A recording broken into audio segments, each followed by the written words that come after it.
Progress.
Buenos días, profesores, profesoras, alumnos y alumnas y participantes que nos acompañan dentro del marco de las actividades de la Semana Académica y Cultural 2022. Tengo el honor de poder presentarles a la licenciada Tania Aedo Arankowski, quien nos compartirá la conferencia titulada Cruces de Conocimiento, Arte, Ciencia y Tecnología, Laboratorio Arte Alameda, INBA. La licenciada Tania Aedo Arankowski es una productora cultural y curadora con una larga trayectoria en el desarrollo de proyectos en los cruces. Es coordinadora de la Cátedra Max Au, transdisciplina en Arte y Tecnología de la UNAM. Dirigió el Laboratorio Arte Alameda y el Centro Multimedia del Centro Nacional de Artes. Conduce y coordina el podcast Prototipos para Navegar en Cultura UNAM. Actualmente coordina la Cátedra Max Au, transdisciplina en Arte y Tecnología de la UNAM. Realizó la licenciatura en Educación Artística en la Escuela Superior de Artes de Yucatán y cursó el programa de Alta Dirección en Museos. Por favor, demos la bienvenida a Tania Aedo Arankowski.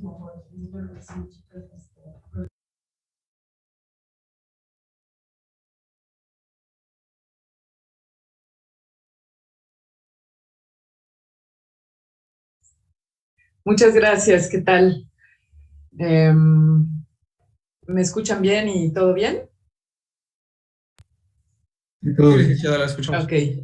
Sí, la escuchamos. Ok, pues muchísimas gracias por la invitación. Estoy muy contenta de estar aquí con ustedes. Me da gusto hablar ante un grupo en donde quizá en su mayoría hay ingenieros, ingenieros. Es una disciplina muy interesante para mí, por obvias razones. Yo, como nos platicaba el compañero que compartió mi nota biográfica, hace muchos años que me dedico justamente a los proyectos desde distintas trincheras, la curaduría, la investigación, la práctica artística, estos proyectos que habitan en los cruces entre arte, ciencia y tecnología. Y bueno, estos cruces son muy, muy antiguos, ¿no? De pronto parecería algo nuevo en el arte, vincular saberes y prácticas que provienen de la ciencia, otras que provienen de la tecnología y al arte. Pero realmente, si pensamos, por ejemplo, en objetos tan antiguos como el edificio de Kukulcán, por ejemplo, en Chichén Itzá, sería difícil en ese edificio distinguir cuáles son sus partes que obedecen a un pensamiento más racional y calculativo respecto a nuestro movimiento cósmico y la relación con los demás astros, y también la relación que eso tiene con la agricultura, o que tenía la relevancia que tenía para planear las cosechas y el año en el sentido, o el ciclo anual en el sentido pues climático y de adaptación. Pero también vemos que en un edificio como este hay una interacción en donde si nosotros aplaudimos, generamos como respuesta un sonido que se parece al del sinsontle, pero también parece un sonido electrónico, ¿no? Que ahora nos suena electrónico. Y también vemos pintura en este edificio. Y lo que quiero decir es que sería muy difícil en este edificio separar arte, ciencia de tecnología, de lo que está sucediendo ahí dentro. Y también en objetos como, hay una piedra muy interesante, muy hermosa, que se llama antiquitera, que si no la conocen o no la han escuchado, les recomiendo que la busquen de inmediato, pero es un artefacto que fue encontrado cerca de la isla de Antiquitera, un artefacto, una máquina con un vestigio, ¿no? Griego, y que ha sido ya reproducida y ha sido pues echada a andar, y es aparentemente una especie de juguete, es un juguete maquínico, no tiene una utilidad, esas son lo que va de las investigaciones, pero eh, creo que son el tipo de objetos que podríamos extrapolar y toda proporción guardada histórica y en muchos sentidos a obras en el presente en donde existen estos cruces, ¿no? Y ahora les voy a mostrar algunas y seguramente ustedes tienen algunas referencias y va a ser interesante también compartirlas, pero un poco lo que me gustaría compartirles y como yo lo pienso y también abrevando de distintos pensadores y pensadoras que han problematizado esta relación entre arte y tecnología o entre arte, ciencia y tecnología, pues es precisamente que cuando existen intensificaciones tanto en la tecnología como en el conocimiento, suceden también intensificaciones en las maneras de hacer arte, suceden transformaciones, umbrales críticos.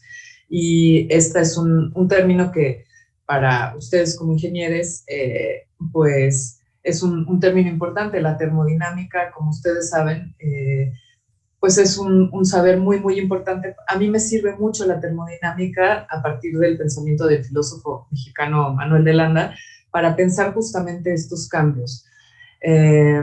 Ustedes conocen muy bien este término y este fenómeno de una de la materia que atraviesa un umbral crítico y el ejemplo pues más común es el agua convirtiéndose en gas, el gas precipitándose y cayendo como lluvia, y cómo este mismo elemento va atravesando umbrales críticos y se transforma no solo en cantidad, sino sufre una transformación de intensidad, ¿no? Se transforma en gas, en agua.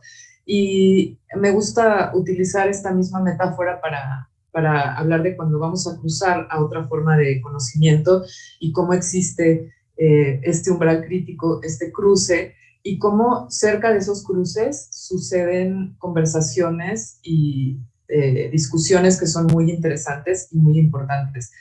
Y algo que me gusta mucho también pensar, y también para darle un poco la vuelta a los momentos tan difíciles que vivimos en este momento como humanidad, justamente los umbrales críticos que cruzamos, por ejemplo, con un fenómeno contingente como fue o como está siendo la pandemia de COVID-19, pero también aquí en esta ciudad y en este país lo conocemos muy bien, cuando atravesamos, cuando se cruza un umbral crítico en cuanto a las vibraciones debajo del suelo, en este país que es altamente sísmico, y entonces tenemos un terremoto, ¿no? Y el nivel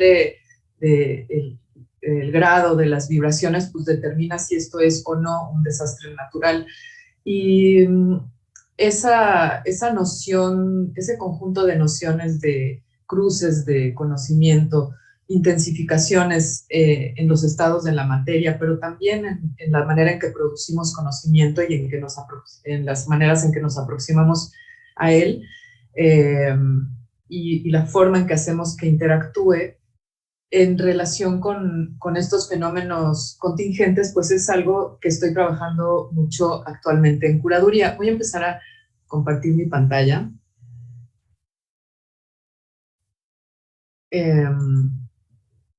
Me interesa mucho preguntarme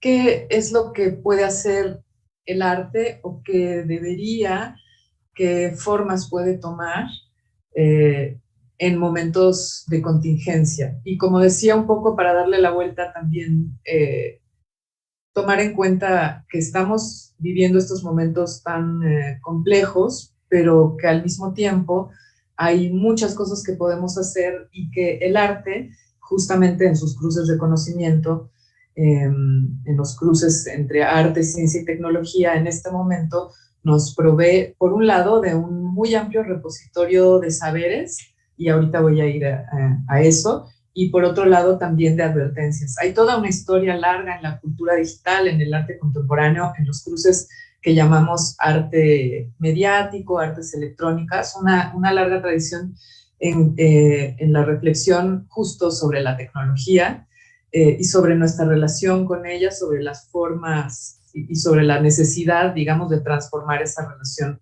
que tenemos con la tecnología. Y bueno, aquí es un poquito pues una declaración de términos de alguna forma.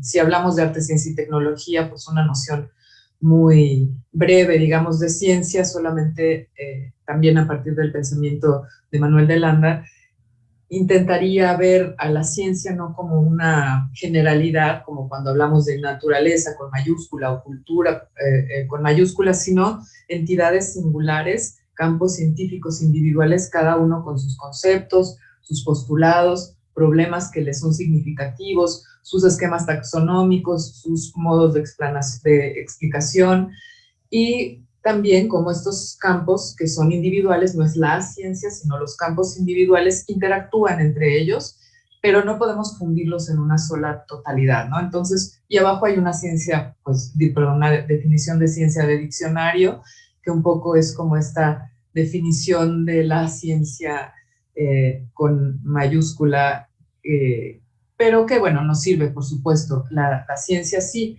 hay ciertas categorías y ciertas cualidades que lo que llamamos científico debe cumplir, pero que todo el tiempo están a debate. Y justo en esta relación con el arte, desde la definición de ciencia, pero también la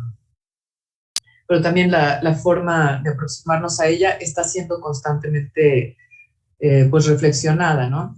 Aquí hay una definición hasta arriba de tecnología que se parece mucho pues también a la definición que vemos en un diccionario, que es conjunto de reglas o medios para lograr un fin determinado, ¿no? Esa sería, digamos, la definición como más amplia. Y aquí les comparto tres ideas sobre la tecnología que nos propone Stanislav Lem, este gran escritor que conocemos como escritor de ciencia ficción, que justamente cumplió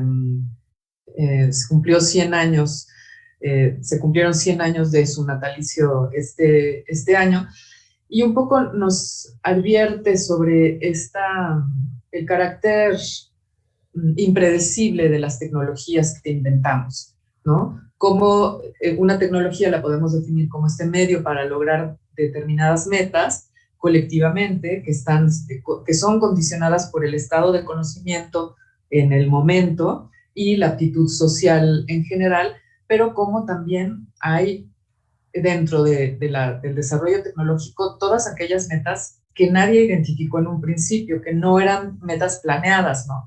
Y entonces, un poco por eso también está otra cita que dice: la destrucción en la vida en la Tierra, que es algo completamente posible hoy, y esto lo dice Lem en 1962, y se refiere a la bomba atómica, y dice, no era el objetivo de ninguno de los descubridores de la energía atómica, ¿no? Y seguimos, pues, todos estos años después, haciéndonos la misma pregunta y haciéndole también a la ciencia y cuestionándola desde el mismo lugar. Y eso nos lleva también a que como ciudadanos y como participantes de estas culturas tenemos un rol, tenemos un agenciamiento y debemos tener una opinión frente al desarrollo tecnológico y científico, pero ¿cómo, no? Parece algo muy, muy complejo. Bueno, y hablando un poquito, hablé ya sobre ciencia, sobre tecnología, pero ahora sobre arte. La definición de arte va cambiando todo el tiempo, y algo que por lo menos a mí me parece de las cosas más, o de los aspectos más interesantes justamente de la idea de arte, es que cada vez que que se comienza a aparentemente asir una definición, es que ya se nos escapó de las manos, y quizá esa fluidez en su definición es una de las cosas que lo hace más interesante, ¿no? Pero se habla de un giro epistémico en el arte, digamos, reciente, en los últimos 20, 15 años, y tiene que ver, sí, en relación con estas intensificaciones en el arte, tanto en el desarrollo tecnológico como en el pensamiento científico, y, eh, y en la manera en que se ha vinculado con ellos, pero también como el arte es ahora definido desde o como conocimiento, y podemos tener una relación también a nivel académico. Por ejemplo, la investigación artística ya es una forma de investigación que comienza a ser reconocida y tomada en cuenta de una forma horizontal, simétrica con las demás disciplinas, con los demás saberes, y al mismo tiempo algo muy interesante y algo que está haciéndose mucho justo desde estos cruces entre arte, ciencia y tecnología, es, eh,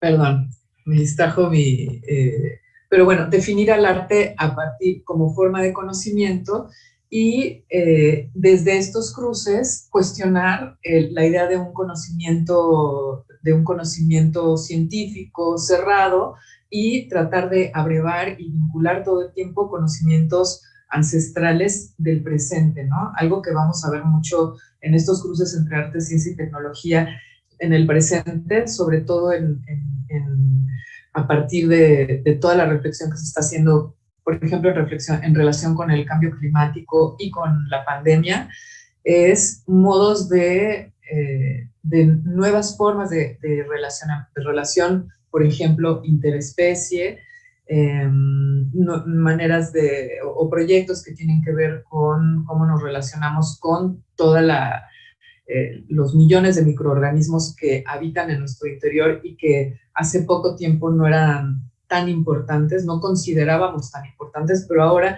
a partir de ciertos cambios paradigmáticos, nos damos cuenta que somos completamente simbiontes con ellos, ¿no? Que estamos en simbiosis con los microorganismos que nos habitan, y que dependemos de ellos, ¿no? Si nos abandonan, y si echamos por fuera toda nuestra flora intestinal y todos estos microorganismos, pues no podemos sobrevivir, ¿no?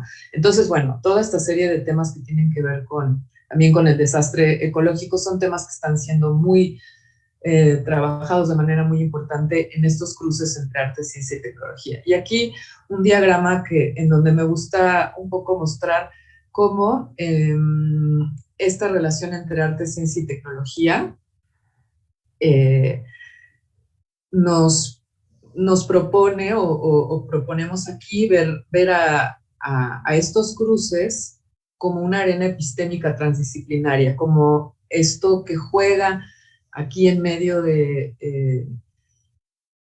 entre estos dos paradigmas. Y este diagrama sale de alguna forma, bueno, está inspirado en una idea de Werner Heisenberg, uno de los científicos que inició la mecánica cuántica.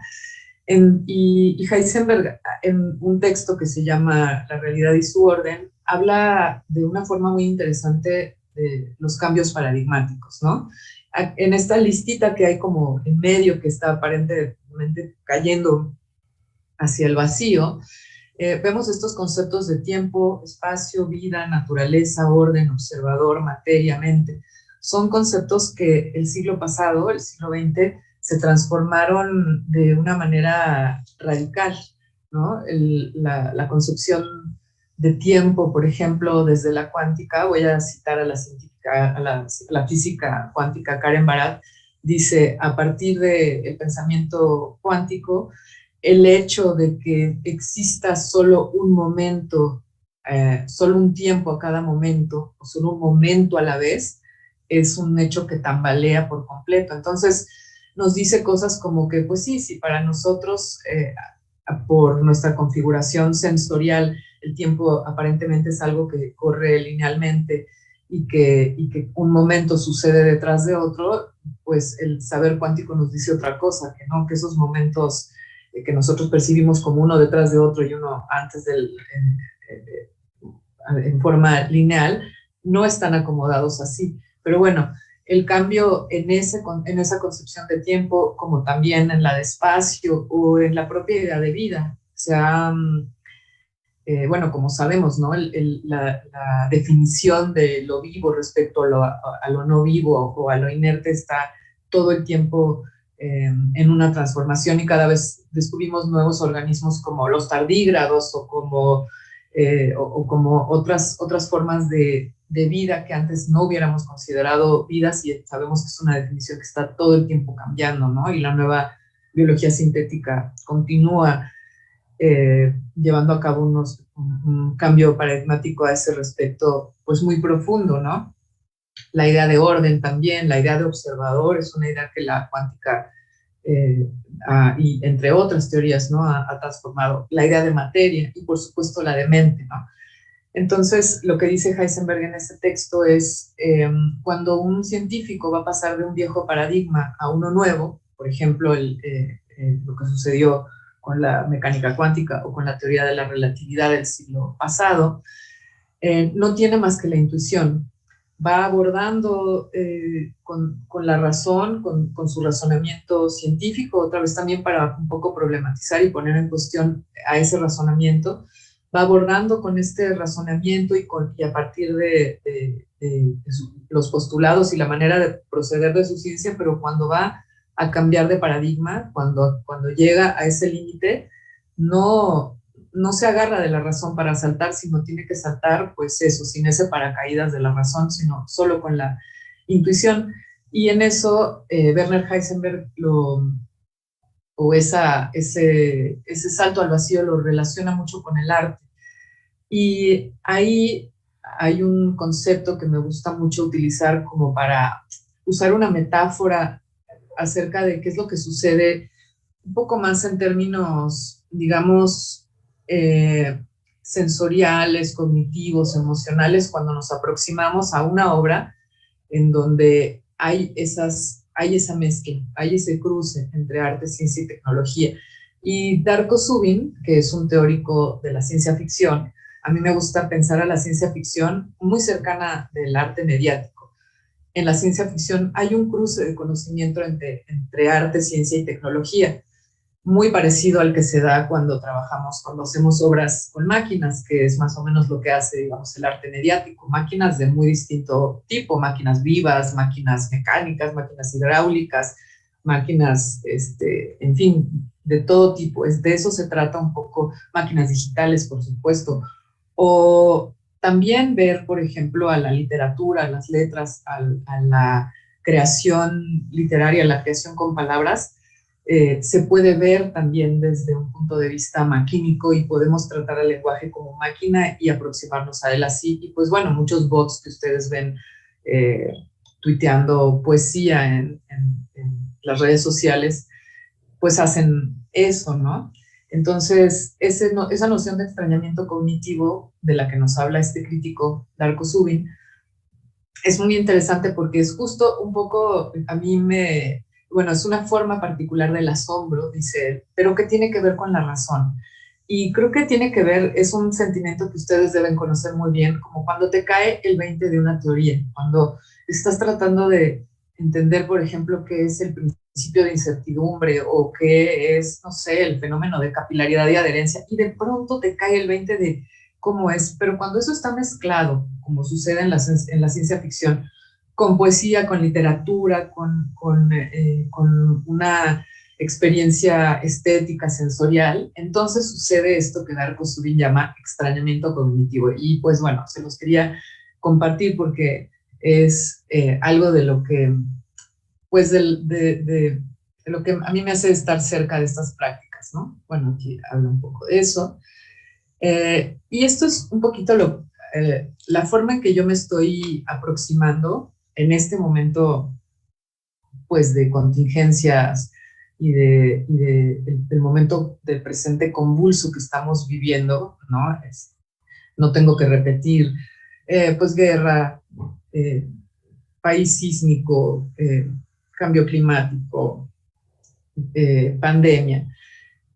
Y entonces, cuando empezó la pandemia, algo que me sucedió cuando empecé a platicar por Zoom con amigas que están en distintos lugares del mundo y que junto con toda esta comunidad de prácticas en los cruces de arte, ciencia y tecnología, nos conocemos hace muchísimos años. Ellas, una trabaja realidad virtual y la otra hace poesía eh, electrónica y temas muy interesantes de experimentación, sí, con las palabras y la tecnología, y me decían que sentían como si se hubieran preparado siempre para esto, como si estos saberes que hay en el media art, en el arte electrónico, en las artes digitales, o como queramos llamarles, o en el arte relacionado con la ciencia, en las artes biomediales también, ¿no? Que son las artes, las prácticas artísticas que abrevan y se relacionan con la biología, pero también con los medios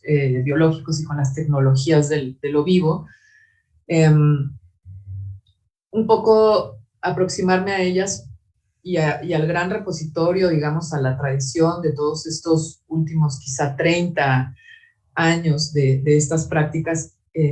Y como decía, son prácticas muchísimo más antiguas, pero esta forma de darse a partir, digamos, de la aparición de la tecnología digital y sobre todo de la tecnología digital, pues verlas como un repositorio, como un gran archivo en donde hay, por un lado, muchos saberes que nos sirven para navegar estas contingencias, ahorita un poco veremos por qué, y por otro lado hay muchas advertencias, y eso me gusta también mucho leer estas prácticas desde ahí.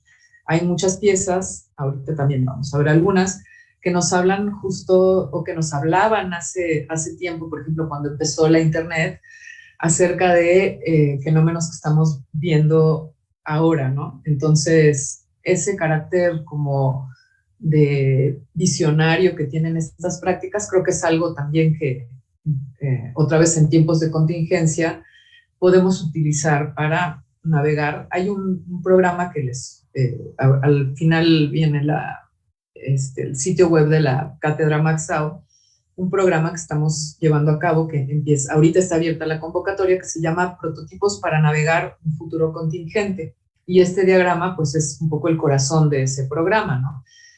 Ese programa convoca a estudiantes y gente desde 18 a 30 años, queremos muchas, o la mayor cantidad de generaciones interactuando, en el desarrollo de prototipos, y con una idea de prototipo muy, muy amplia. Puede ser un prototipo, una pieza de origami, pero también un prototipo puede ser el diseño de un taller o un plan de negocios o una obra de arte electrónico.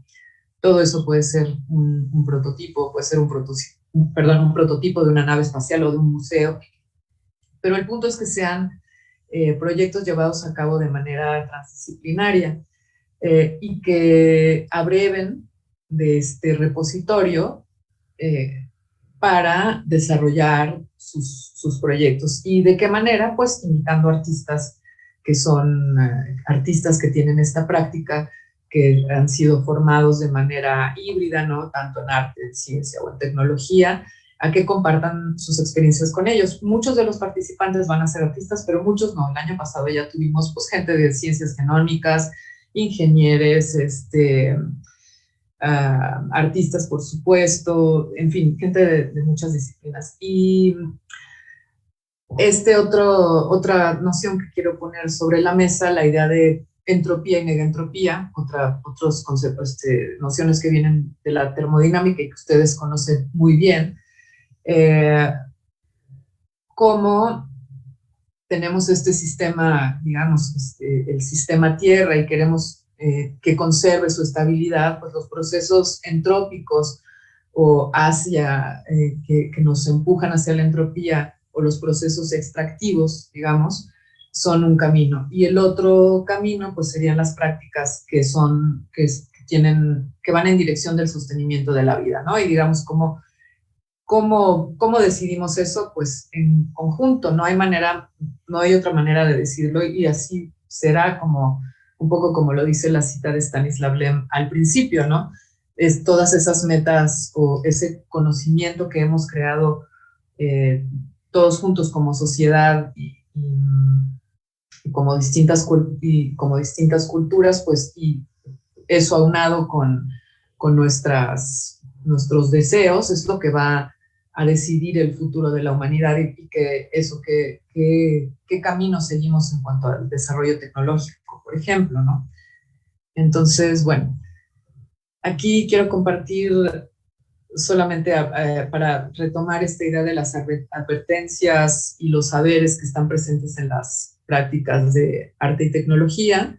Esta es una imagen de una obra muy, muy viejita de arte, de NetArt, de arte en internet, que se llamó Jenny Cam, que la pueden googlear también, Jenny con doble N, Y, Jenny Cam, seguido.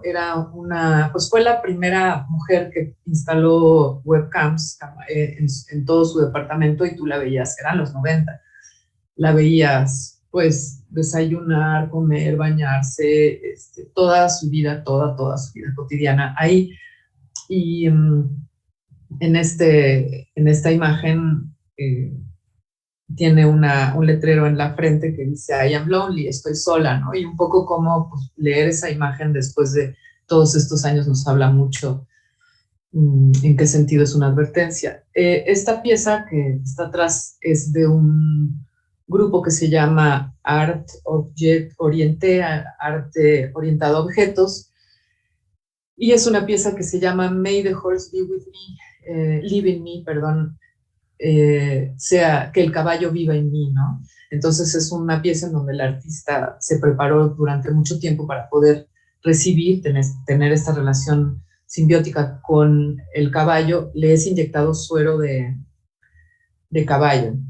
Entonces, a partir de, bueno, como les decía, de toda una preparación, pero es una pieza que habla, que nos puede acercar a pensar este proceso de zoonosis, a partir del cual aparentemente su consecuencia pues es esta pandemia, ¿no? Por ejemplo. Esta es una pieza del grupo Electronic Disturbance Theater, y era una obra, pues un hackeo por internet, y pues esto también un poco para poner sobre la mesa la gran importancia del NetArt en ese momento de los 90s y todo lo visionario que fue, ¿no? Por ejemplo, poner ahí sobre la mesa y hablar sobre la importancia que tuvo la tecnología de internet y de las redes sociales al principio del zapatismo, ¿no? Esta es una pieza de Rafael Lozano Hemer, Frecuencia y Volumen, que justamente cuando se estaba privatizando todo el espectro radioeléctrico, era una pieza en donde tú como participante te movías y tu movimiento desplazaba era como pues mover la perilla del radio, ¿no? Te desplazabas a través de distintas frecuencias radiofónicas, ¿no? Y era un poco como hablar de este espacio que estaba a punto de ser completamente privatizado, ¿no? Esta es Marta de Meneses, una artista que desde hace muchos años lleva a cabo proyectos de arte, de bioarte, prácticas por ejemplo, con genética, con CRISPR, con tecnologías muy, muy sofisticadas de biología, ¿no? Esta es Ópera de Reyane Cantón y Daniela Kuchat, que es una pieza también de los 90, principios de los 2000, de realidad virtual, en donde vas atravesando nociones de espacio. Entonces atraviesas desde un espacio que responde a los sólidos platónicos, transitas hacia un espacio euclidiano y terminas en esta parte de la obra convertido en un puntito en un diagrama de Lorentz, en un espacio fractal. Son Plantas Nómadas de Gilberto Esparza. un artista que ha trabajado mucho con hibridaciones entre máquinas robóticas y plantas, y sobre todo trabajando con desechos, transformando desechos de distinta índole en, en energía. Este es Aerocen Pacha de Tomás Sarraceno, una pieza que también les recomiendo muchísimo. Él habla de ir al espacio sin cohetes, ¿no? Space without rockets. Como es absolutamente posible y sería completamente posible. Y esto me lleva también a, pues, a los inventos de Nikola Tesla, ¿no? Como la tecnología muchas veces bueno, son globos que no utilizan combustible. Les dejo ahí el link para que lo busquen. También es un artista muy, muy interesante. Pero bueno, eso.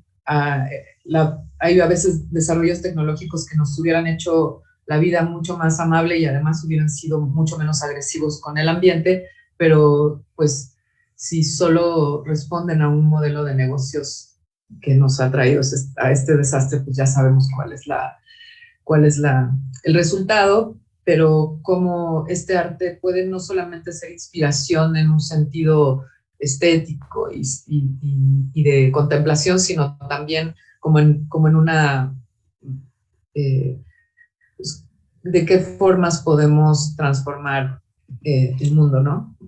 Y tratar de llevarlo hacia un mejor lugar. Y bueno, creo que ya ahorita son estos 40 minutos, estaría bueno comenzar a platicar. Yo lo que les voy a pasar esto rapidísimamente son distintos momentos de la realidad virtual, porque en los años 90, en 1995, ahorita vamos a llegar a un proyecto que hice yo en el Centro Multimedia, y este último recorrido pues son mujeres en la realidad virtual, ¿no? Carolina Cruz Neira, que inventó el Cave. Estos seguramente son inventos de los que ustedes tienen conocimiento y estaría lindo ahorita conversar con ustedes. Esto lo hizo Neira en Chapel Hill. Este es placeholder de Brenda Laurel, una programadora y artista que trabajó en Atari y que llevó a cabo este proyecto bien interesante con realidad virtual, teatro, que, bueno, pues anticipa. Este es su libro Computers of Theater, que un poco, pues, también un libro muy visionario. Osmos de Charles Davis, otro proyecto bien interesante. Este también ya se los mostré, de Rayane Cantón y Daniela Kuchat, ópera. Y pues voy a cerrar con este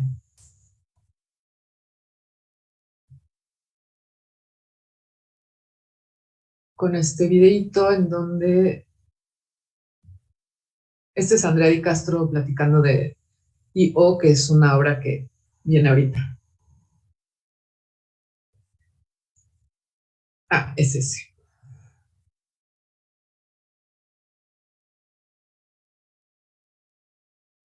Eran diferentes partes de cuerpos con características muy diferentes, y tú dentro de un ambiente de realidad virtual, te podías armar tu avatar a partir de piernas, como ven ahí, unos senos con los que podrían dar de amamantar, en fin, hacerte un cuerpo completamente híbrido. Y el título de la obra del ambiente virtual era I/O, ¿no? Y bueno, pues con ese videito me gustaría cerrar y que empezáramos a platicar, si les parece bien.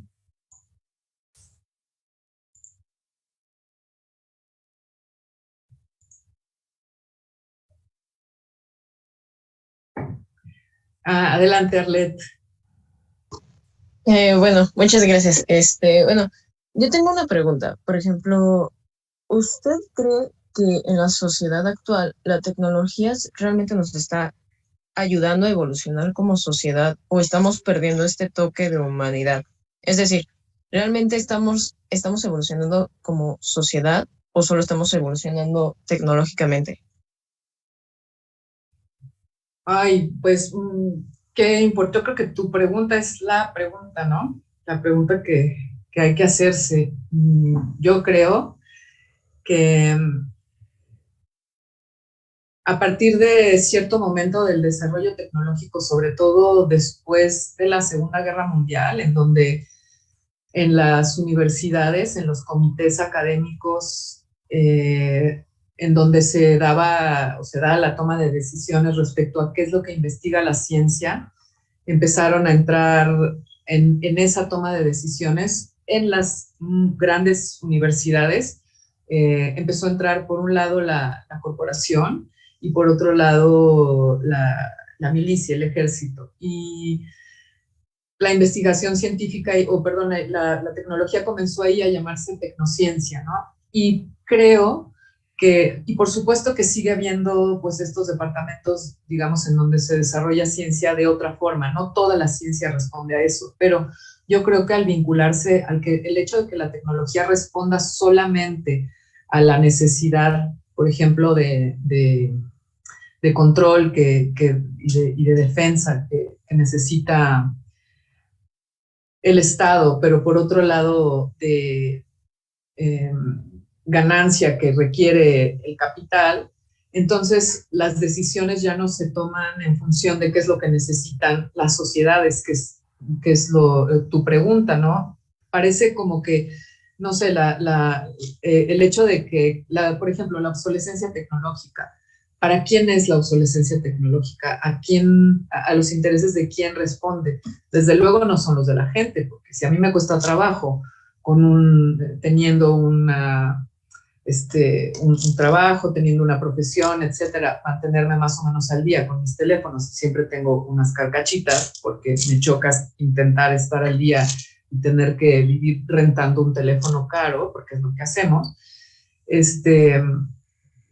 Pues eso, ¿no?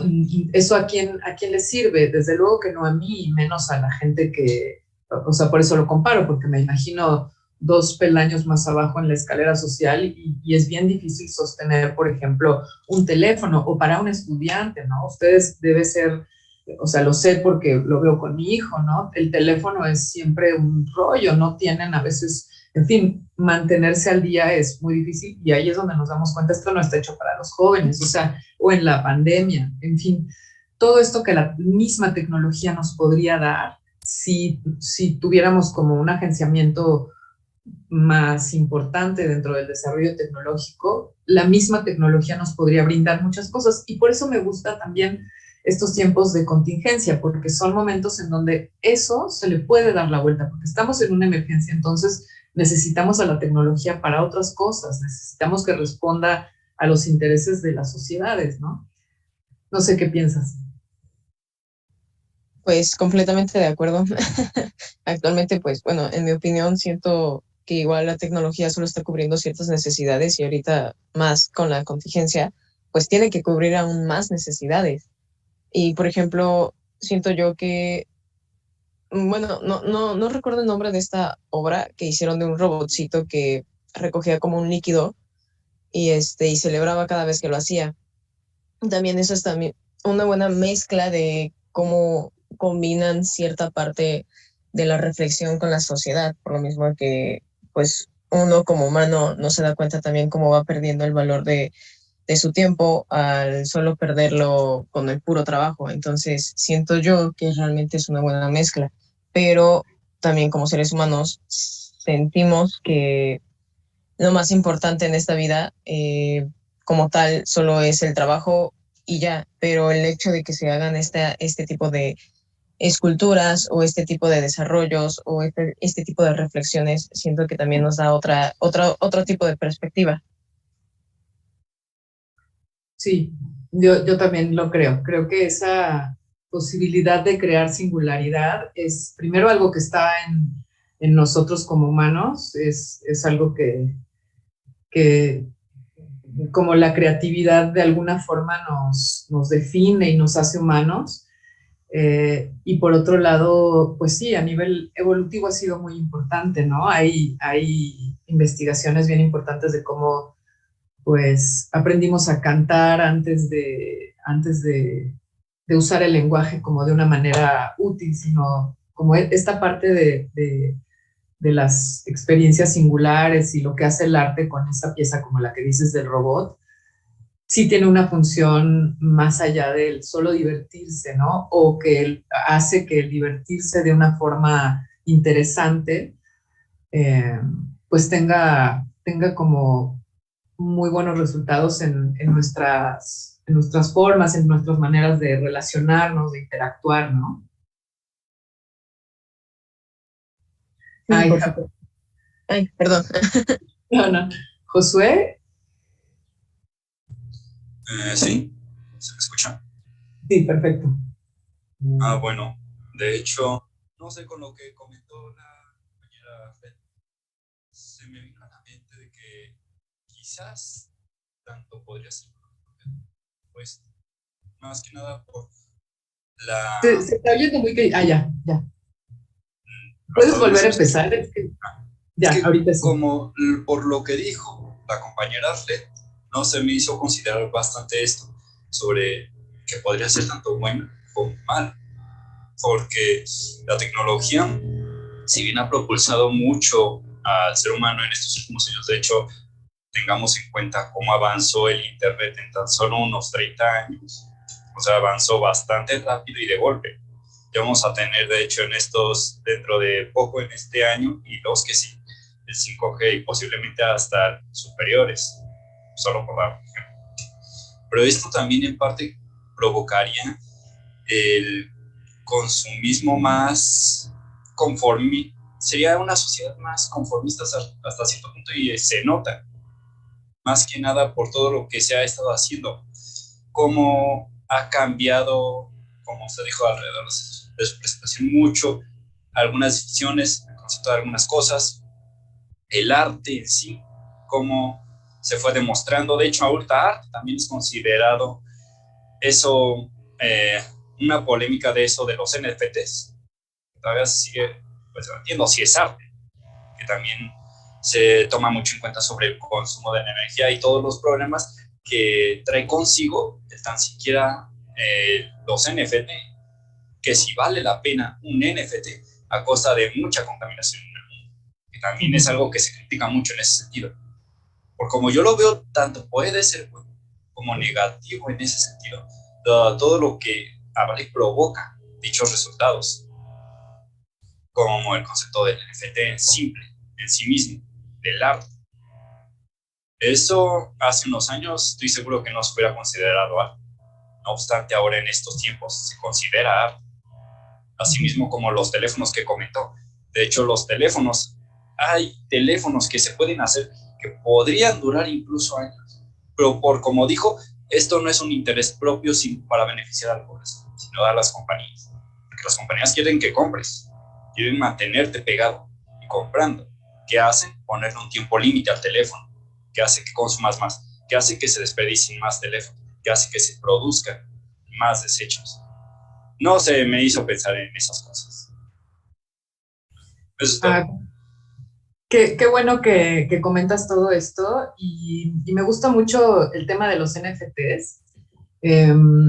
Hace poquito, y también lo pueden buscar ahí, publiqué un pequeño ensayo en Letras Libres sobre los NFTs y justo tienen que ver es muy importante eso que estás diciendo y está de alguna forma en manos de los programadores y los ingenieros el hacer una forma de esta prueba de trabajo o prueba de proof of stake o proof of work, ¿no? De hacer una que no contamine tanto, pero lo que me interesa mucho de ese tema de los NFTs fue cómo se inventaron y cómo esa posibilidad porque ahí hay un cruce entre arte y tecnología muy interesante. La manera en que se creó el prototipo de las NFTs fue en un evento que se llama 7on7, que organiza una plataforma muy importante de NetArt en el New Museum en Nueva York.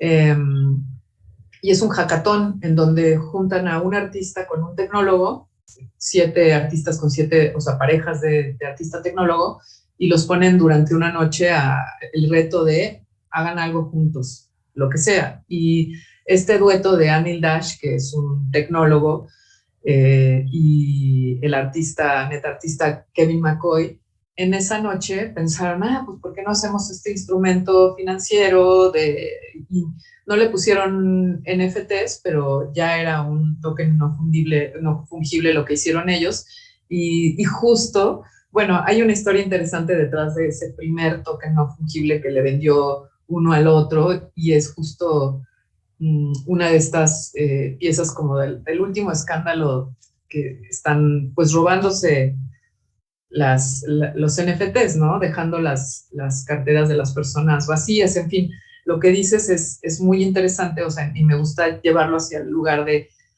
perdón, no solamente qué tanto son buenas o malas las NFTs, sino cómo hay un potencial muy grande de interacción entre el arte y la tecnología, y la prueba es que un artefacto como las NFTs salió de ahí, y cómo, si es posible que ese fenómeno suceda, hay todo ese potencial para que, por ejemplo, ustedes en colaboración con artistas inventen ese y otros artefactos tan importantes y tan interesantes en este momento, porque el punto es que los artistas y los tecnólogos entienden muchas cosas a nivel de tecnología y a nivel de interacción entre personas que el resto no, y así como los médicos entienden sobre lo que entienden y nos ayudan en unas cosas, este vínculo entre arte y tecnología nos puede ayudar, por un lado, a ser críticos con la tecnología, que eso está bien, nos han enseñado que está mal, pero está bien, y cómo inventar tecnologías que respondan mejor a las necesidades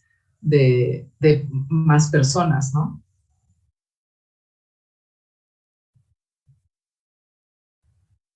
Yo tengo una pregunta, maestra. Bueno, me gustaría que nos diera su perspectiva acerca, que yo creo que es un tema muy extenso, pero que también está muy presente y creo que todos lo hemos escuchado actualmente, esta parte del metaverso. ¿Qué opina de eso? Pues mira, yo lo que creo, pienso dos cosas. Por un lado, está muy, muy relacionado con esto que comentó también justo sobre las NFTs y eso, porque creo que hay una guerra ahí pasando atrás que tiene que ver con guerra de empresas. O sea, por un lado es esta cosa entre Zuckerberg y estos otros gemelos que tuvieron mucho que ver en el boom de las NFTs. Se me olvida ahorita el nombre, pero seguramente ustedes los tienen más presentes que yo, ¿no? Pero como que es una guerra entre compañías.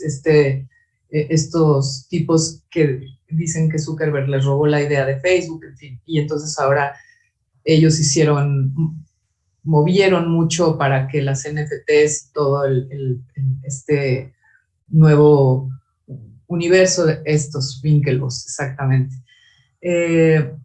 Son los que motivaron la compra de la piezotota esta de Blip, en fin, o sea, ahí, como ya sabemos, los mercados pues, son muy fácilmente manipulables, ¿no?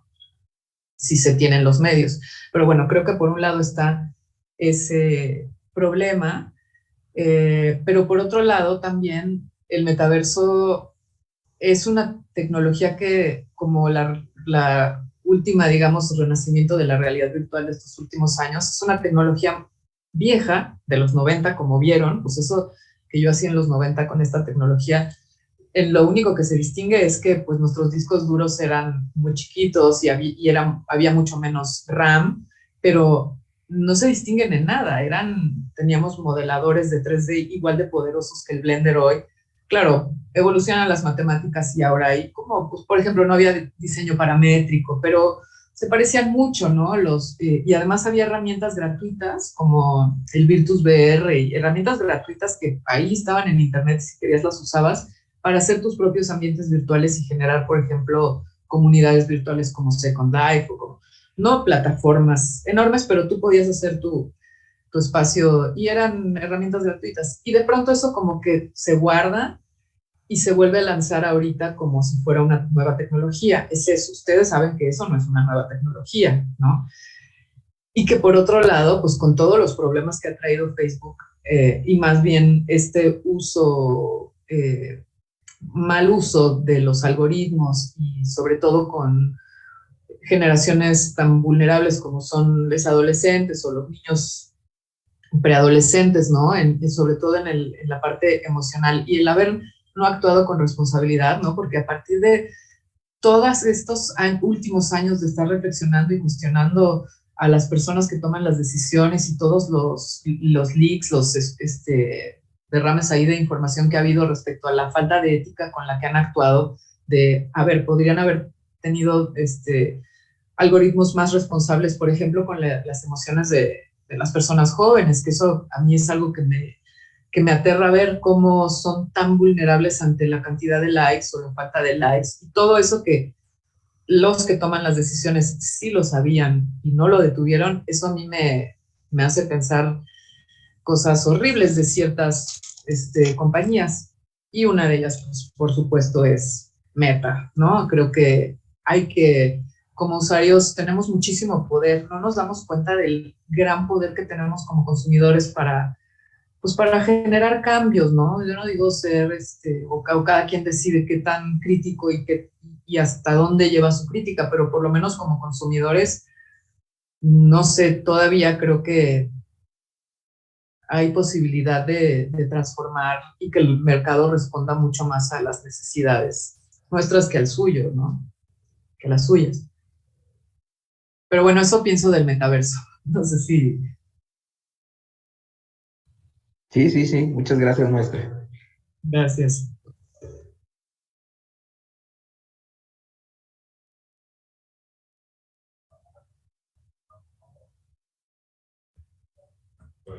Bueno, si no hay más preguntas, a nombre de la Facultad de Informática, agradecemos su participación en la Semana Académica y Cultural por 2022. Muchísimas gracias. Muchas gracias a ustedes. Bonito día.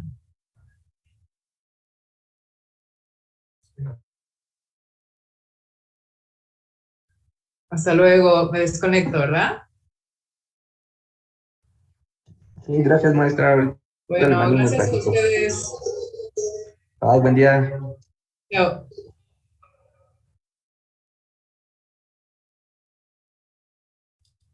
No, agradecemos a todos los participantes. Le recordamos que el día de mañana seguirán las actividades de la Semana Académica y Cultural 2022. De igual forma, la clausura será el día de mañana. Muchas gracias.